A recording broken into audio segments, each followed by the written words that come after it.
দুনিয়াতে যত অদ্ভুত অদ্ভুত প্রশ্ন সব আপনি মুসা আলাইহিস সালামের মাথা থেকে পাবেন। বিভিন্ন বিষয়ে আল্লাহরে প্রশ্ন করতেন। সাইয়েদনা মুসা আলাইহিস সালাম আল্লাহরে বললেন, আল্লাহ আপনি আমার এমন একটা জিকির শিখাইয়া দেন যে জিকিরটার শব্দ আপনি আর আমি ছাড়া কেউ জানবে না।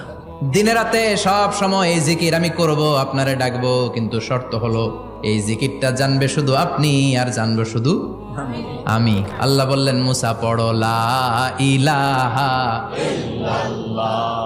মুসা আলাইহিস সালাম কয়, মাবুদ এটা তো জাতীয় জিকির, সবাই জানে। আমি তো চাইছি এক্সেলেন্ট একটা জিকির, কারো কাছে নাই, শুধু আমি জানবো আর আমি পড়বো। আল্লাহ বললেন, মুসা এই লা ইলাহাকে যদি এক পাল্লায় রেখে দাও, তাম বিশ্ব, 7 আকাশ 7 জমিনটারে তুলে যদি তুমি আরেক পাল্লায় রেখে দাও, লা রাজাহাত কাফাতু লা ইলাহা ইল্লাল্লাহ, মুহূর্তের মধ্যে লা ইলাহার পাল্লা ভারী হয়ে যাবে।